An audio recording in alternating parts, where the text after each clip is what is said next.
Ty 3 Ty the Quinkan is the final 3D Ty game to look at, released in 2005, a whole year after the stellar Bush Rescue.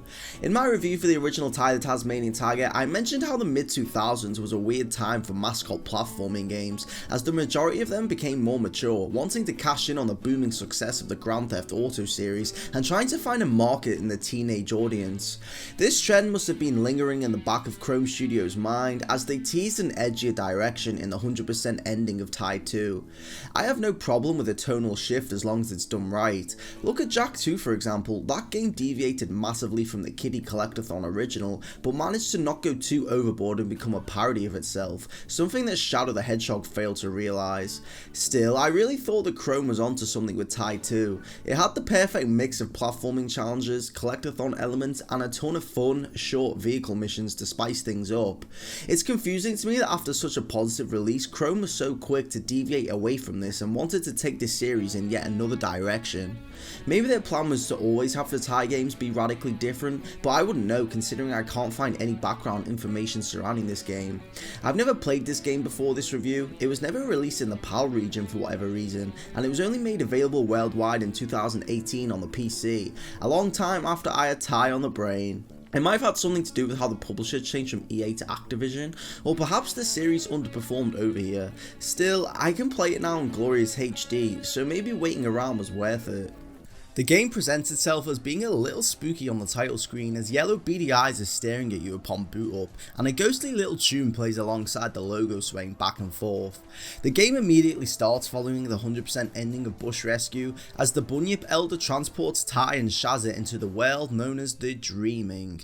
The evil spirits called Quinkan are invading this realm, with the Bunyip Elder mentioning something about a senseless war, but nothing is ever mentioned of that again, so I have no idea what he's on about. The reason why the Quinkan end up invading Southern Rivers has nothing to do with a war, but I'll get more into that when the time comes. Initially, Ty can't even damage these guys with his standard boomerangs. He needs to work towards getting the Bunyip Gauntlet out of a tower. The Bunyip Gauntlet is the first problem this game has, which is rather worrying considering we're literally 5 minutes in. This gauntlet allows Ty to get into close quarters combat with the Quinkan, which is a massive downgrade from the fast-paced, fun boomerang throwing in the previous games. I thought the whole point of boomerangs was to throw them, but it shouldn't be that much of a problem as long as you can still defeat enemies that way, right? Well, yes, you can still defeat frills that way, but the Quinkan unfortunately can only be defeated through getting really close to them and mashing the square button. Enemies are sporting health bars this time, and if you throw your boomerangs at the Quinkan, no damage will be dealt. Further adding salt into this open wound is the fact that the Quinkan make up the vast majority of the enemies you'll be facing, as the frills are pushed to the side and are hardly present.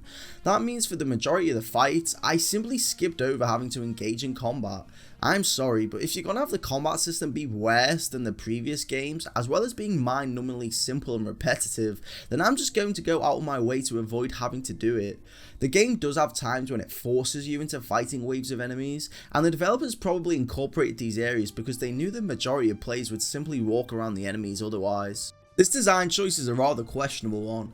I can only speak for myself when I say that the boomerang throwing was part of what made Ty so fun. It's what made it stand out from the other 3D platformers that it was competing against. If the combat system was engaging, I wouldn't have minded this change in direction, but as far as I'm aware, there's no way to unlock different combos to speed things up and deal more damage. The best example I can find of how bad this fighting mechanic can be is towards the end of the game, which I know is jumping really far ahead, but I'll bring it back to the opening sequence in a minute. There's a small area that involves you defeating 30 frogs. A simple task, right? Well, it would be if I could just throw my boomerangs at them and Ty didn't automatically lock on and go to whack them. This leaves him completely exposed when he's surrounded by a massive crowd of frogs, so they can just get in hits and defeat Ty fairly easily. It's also a pain because Ty has this stupid backflipping thing he does when he's engaged in combat with an enemy, so you can't even jump away from a fight. Jumping when engaged performs this maneuver, and I can't really think of a time when I used it except the final boss. It's such a hindrance. So not only is the combat system boring, but it can also be infuriating as it actively works against you and overcomplicates things. Once you advance far enough in the opening segment, Ty gets to pilot the Shadow Bunyip again. Get used to being in a vehicle folks, as if I had to guess, 80 to 90% of this game's missions involve Ty in some sort of vehicle, which is hugely disappointing. I may as well mention it now, but Ty 3 waters down the collectathon elements of the previous game and instead is a linear action game. There's no big stages to explore, everything here is essentially point A to point B with platforming challenges feeling like an afterthought. Ty 3 is an action game first and a mascot platformer second. Actually, I can't even say that. It feels like fulfilling the quota of being a platformer was at the bottom of the list of things to do, as the abundance of vehicles overshadows everything else, but I'll dive deeper into the vehicles in a minute. The opening segment ends with Ty and Shazza staying in the dreaming for a while, and a rocky training montage of Ty doing push-ups repeatedly ensues. Ty literally does nothing else. I'm pretty sure this was supposed to be a joke, and Shazza's "you look so different" quip reinforces this, but it's such a pointless segment, just cut it out. On the way back to their own world though, a nasty Quinkan knocks Ty away from Shazza, causing a delay in his return to Southern Rivers, and when he arrives, the Quinkan have destroyed everything, and the world he once knew has changed completely. There's another Tasmanian Tiger here who helps Ty fight off the Quinkan, and initially I thought, nice, they've introduced a brand new character, but no, this guy is literally in the opening segment and is never thought about again. Talk about building up to nothing. Everyone is shocked that Ty is still alive, and noticeably Maury the cockatoo is nowhere to be seen. He has to be beaten in a race for him to rejoin Bush Rescue. It's the first mission of the game, and we already have to do a mandatory race. This race is a destruction derby. These suck. You personally have to become last so you can hit the races with items, and the item pool here does not lend itself to this game style at all. The time limit of 5 minutes may look ridiculous, but with every other cart having a health bar, it's justified. So yes, you could be spending up to 5 minutes playing these destruction derby type of races and the whole time wishing for it to be over. This is a major step back from the second game where the races were optional, and by making them mandatory and basically ruining what made them fun, they're about as fun as pulling teeth. Don't get me wrong, normal races are here too, but being forced to play them ruins the flow of the game. This is newly introduced group of characters known as the Redback Gang, and all they do is deviate the game from its central focus of the Quinkan, as they taunt Ty and hold key items hostage, using them as a reward for winning a race. If I had to guess, there's at least 5 solid kart racing missions, but it could be more. It definitely feels that way anyway. 5 mandatory races in the entire game shouldn't get in the way too much, right? Well, Ty 3 has a measly 29 missions to complete, and when compared to the second game's 44, I was wishing that this kart racing portion of the game was removed, or at the very least, optional. I imagine having to develop a third game in less than a year didn't help. I wouldn't be surprised if Chrome Studios got a sniff of the Spyro franchise by this point and knew they would be spending all their time on that, so they quickly rushed out Ty 3 to have full hands on deck with the Spyro reboot. That's the impression that this game gives off. Night of the Quinkan has 2 different hub areas to roam around in, which could be considered an improvement over its predecessor. Too bad these areas pale in comparison. There's New Burramudgee, a rather enclosed area built with the scraps left over from Burramudgee's destruction at the hands of the Quinkan. It's nothing as charming as previously, and I probably spent a grand total of 5 minutes here. The Quinkan sucked the life out of any enjoyment that could be had, and there's no real reason to be here after the initial opening. The second area is a little better, with it being Cassopolis. The Bush Rescue Squad teams up with Cass to take down the Quinkan, so this means we can explore this metropolis that was hinted at during the second game. It's a little better, offering various platforming challenges as well as featuring new characters. I like the Batgirl, Shade, who is the daughter of the Bat Boss in Taiwan. She even apologises for her mum's misdeeds, which is a nice callback. Saying that though, it doesn't hold a candle to the original Burramudgee town, which will forever be in my heart. The 4B Jeep has been changed, instead the innovative Crabsmobile takes its place. Julius's latest invention, Krabby is the new vehicle for roaming around and exploring the hub worlds, and its silly exterior is a nice contrast to the more serious tone of the game. As it's stylistically inspired by Crabs, it can run, jump and swim both on surface ground and underwater.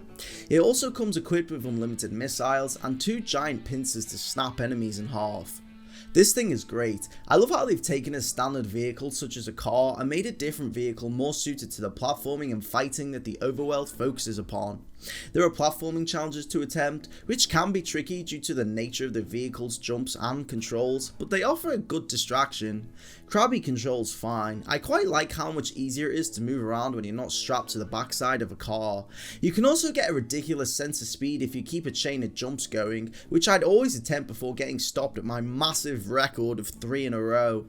The overworld takes a lot longer to get around this time, and it's a lot bigger. The destroyed and rather different southern rivers is filled with Quinkan, quills, and other annoyances such as airships with lasers. Gone is the rounded, bubbly Australian atmosphere. Ty is more serious than that now. The battlefield is occupied with purple goop that slows you down, and annoying landmines that no matter how hard I tried to avoid, I would always end up being on one and getting blown away. This overworld requires a lot more concentration than the previous game due to the fact that literally everything is out to kill you. It was rather annoying sometimes. It never felt like I had any room to breathe, and I got so tired of the vehicle exploding and having to respawn. I'm not sure if the sudden death mode in this game applies to the overworld sections, but I probably wouldn't even last an hour going off of how much I died here. Or who knows, maybe I'd care more if I only had one life. While Krabby itself is fun to use, the gloomy overworld feels dreary, and mixed with the overwhelming amount of obstacles, it can be a chore making your way from point A to point B. Despite the focus shifting away from long range combat, there's still boomerang shops present where you can buy rangs, costumes and stones. Yes, stones. A new mechanic for Ty 3 is being able to collect various different stones to equip. Different rangs have a differing amount of slots, so depending on the rank you can equip multiple stones at once. Sounds like a good idea on paper, but doing this has pushed away the uniquely designed ranks of the previous games and instead favours a more minimalist grey aesthetic, making them lack any sort of charm that made them worth collecting. I purchased a rank that had 2 slots and used it for the entire game without changing it. I messed around with the stones a few times, but it was only so I could set them on fire to burn cobwebs. I genuinely have no idea what stones are better than the other or what combinations are good together, and I played through the game fine. There probably is cool stuff you can do with these, but the game never hinted at anything or pushed me in the direction of experimentation. It's not like you'll be using your ranks for the majority of the time anyway, because as I said before, 80 to 90% of the missions feature Ty in some sort of vehicle. The bunyips return, but instead of putting out wildfires or lifting up heavy objects, these are pretty much used as a way for Ty to get about the stages. You can hook onto stuff, delve into lava, beat up enemies, all the usual stuff.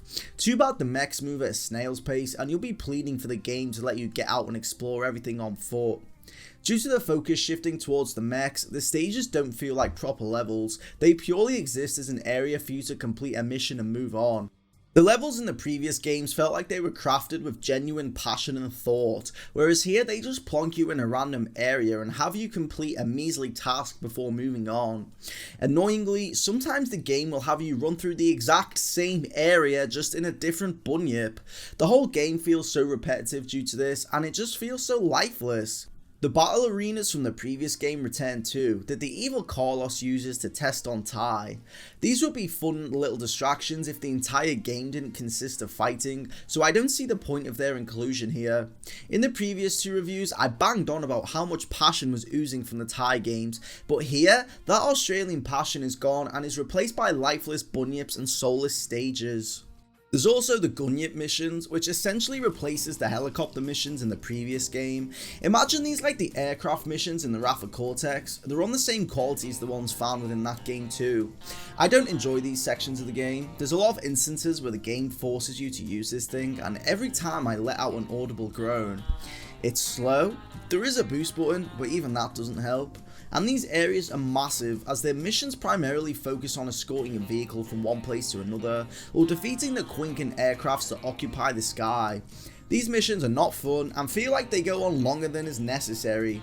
The gameplay style also rears its ugly head into one of the boss fights too, the Dragon Queen. The location of the Dragon Queen fight is above the mighty Cassopolis, and some of these buildings are massive. Imagine being in one of the windows watching this fight unfold.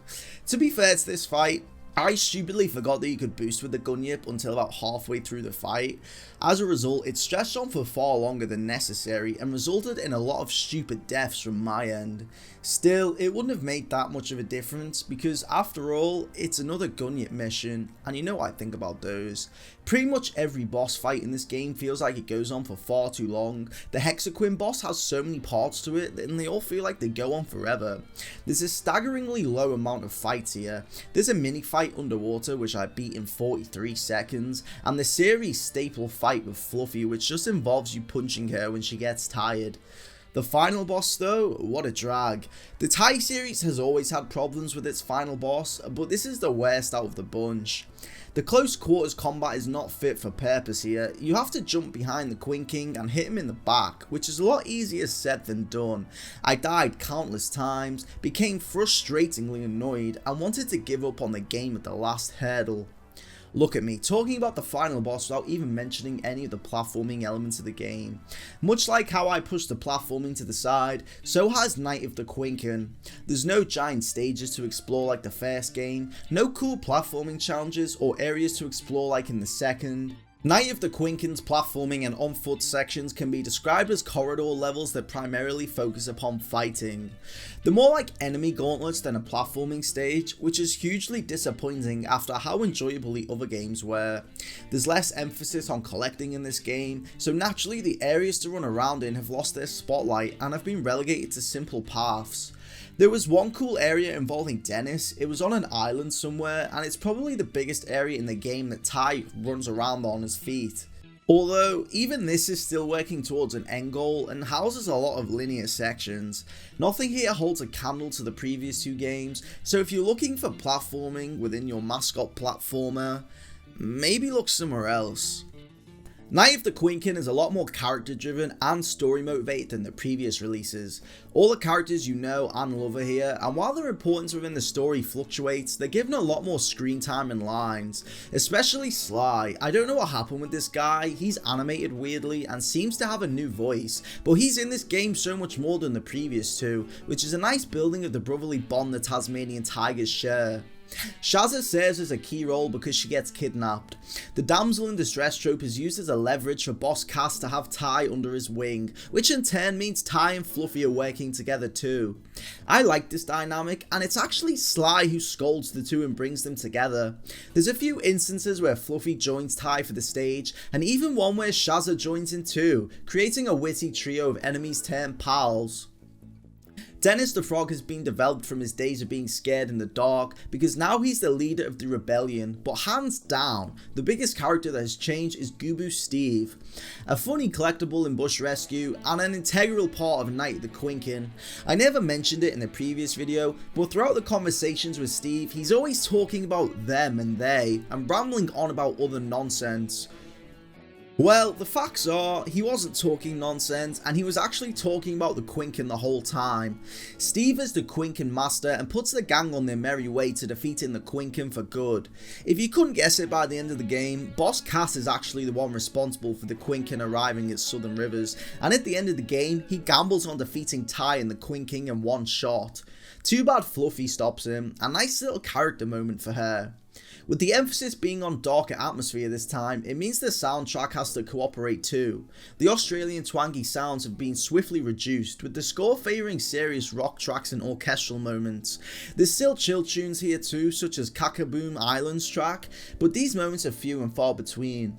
It's still a good collection of songs, but nothing stood out to me like the previous games, which is sad to say. Still, it does a good job of being atmospheric and building the world of a destroyed Southern Rivers, and as usual, the racetracks are filled with bangers. Ty 3 Night of the Quinkan is the most averagely frustrating entry in the series. Most of my time playing this game I spent wishing I was playing the others. I much prefer the platform collectathon nature of the previous two entries, rather than this fighting bunyip centric third installment. It's not a bad game, there's nothing wrong with it technically and programming wise, it just kind of exists. I know that's sad to say, but I wouldn't recommend this to anyone unless you're a hardcore Ty fan and want to get more out from the universe. It would be interesting to know what people's favourite Tasmanian Tiger game is, because this one is surely the most unpopular out of the three, right? I don't know if I will bring myself to fully 100% complete this game either. I just don't feel like dedicating more of my life to having to go through missions in areas I'm not fond of just for the sake of this weird self-fulfillment that I feel. I want to reiterate, it's not a bad game. Give it a go and see how you feel. I just don't know if I will ever pick this up again, and if I do, it won't be for many years. Thank you so much for watching, guys. Take care, make sure to subscribe, and I'll see you next time.